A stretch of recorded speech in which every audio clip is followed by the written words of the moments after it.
Žreb svetového šampionátu to zariadil tak, že v pondelok sa proti Kanade stretli ženy aj muži. Kým zverenky Mariana Hambálka ťahali za kratší koniec povrazu, muži mali možnosť zložiť reparát a v pomyselnom súboji vyrovnať stav série s Kanadou na 1-1.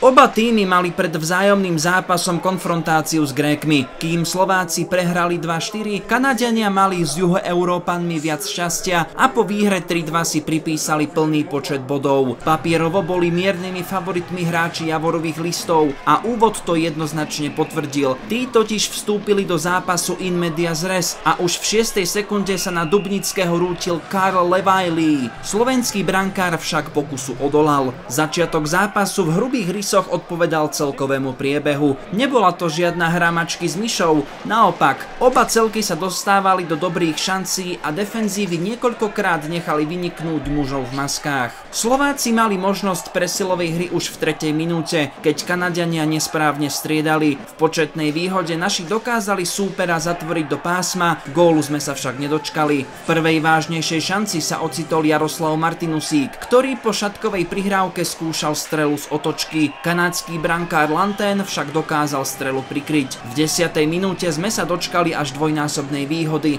keď bol za nedovolené bránenie vylúčený Jared White. Známa múdrosť hovorí, že ten, kto nevyužije presilovku 5-3, si nezaslúži vyhrať zápas. Nás sa to však netýkalo, keďže po niekoľkých rýchlych prihrávkach ostala obrana Kanady rozhodená a Jaroslav Martinusík presne vedel, kam sa má postaviť. O necelých 120 sekúnd neskôr to bolo opäť veselšie, keď na 2-0 so šťastím zvyšoval Andrej Straka. Isté je, že tento gól si Christian Lanten za klobúk nezapíše. Za stavu 2-0 nás všetkých naplňala dávka optimizmu. Predsa len s úradujúcimi majstrami sveta sa len tak ľahko nevyhráva. Na nešťastie išli naši reprezentanti do 4 a zda 10 sekúnd po druhom góle. V strednom pásme sa seknutím previnil Ivan Hryzák. A bolo ešte horšie. Nedlho po Hryzákovom vylúčení Slováci opäť faulovali. Za vysokú hokejku bol na dvojitý menší trest poslaný na trestnú lavicu Milan Sobol. Kanadská lavička si pochopiteľne za tento zákrok pýtala prísnejší trest.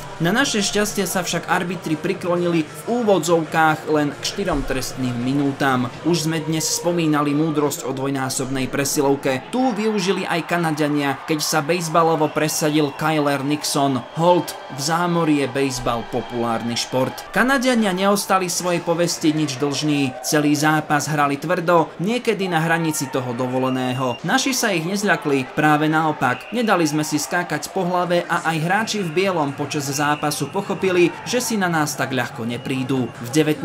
minúte sa však vo výspe začínalo odznova. Na 2-2 vyrovnával Josh Anderson. Tesne pred koncom druhej tretiny dokázali Kanadiania otočiť. Blake Granger dokázal prekonať Dubnického po milimetrovej prihrávke od Christiana Magnusena. Záver zápasu bol z oboch strán nervózny. Po vzájomnom vylúčení sa chvíľku hralo vo formáte 4-4. Chvíľku iba preto, že Travis Davidson dosť nenáležito fauloval za vlastnou bránou. Naši tak po druhýkrát v zápase dostali možnosť presilovej hry 5-3 a opäť sme ju využili. Z ľavého kruhu to krásne trafil Andrej Straka, ten svojím druhým gólom v zápase vyrovnal. Kanadiania sa s remízovým stavom odmietali zmieriť a nám sa po ich šanciach viackrát na chvíľku zastavilo dýchanie. Najskôr po Kellyho nastrelení, ktoré sa dosť nepríjemne odrazilo od zadného mantinelu do Dubnického bránkoviska. No a po druhýkrát, keď po ľahkom nahodení Mitchella Burna od červenej zvonila pravá žrtka slovenskej brány. Kanadiania dokonali svoje dielo 33 sekúnd pred záverečným klaxónom. Spoza modrej sa do loptičky oprel Noah Lemos, ktorý dokázal Dubnického prekonať. Vlna kanadskej radosti na malý moment zaplavila celé hľadisko, v ktorom bola aj početná divácka kulisa spod Tatier. Slováci na nešťastný vývoj záveru zápasu reagovali pragmaticky oddychovým časom. Posledná pol minúta mala byť pre Kanadianov peklom a aj keď síce bola, naše sexteto malo naozaj plný tlak, hráči spoza Atlantiku dokázali najtesnejší náskok ubrániť. Takouto lahôdkou sa ešte predviedol ich brankár Lanten. Čo k zápasu povedať? Budem citovať klasika, nepoviem nič, ale na moje slová dôjde. Tesná prehra musí našich mrzieť, bodík nebol vôbec ďaleko. Najbližší zápas odohrajú naši s Veľkou Britániou, aj keď je možné, že v čase zverejnenia tohto videa už bude po zápase. Na záver si už tradične pustíme hymnu víťazného tímu, po ženách aj pri mužoch si zaspievame Oh Canada.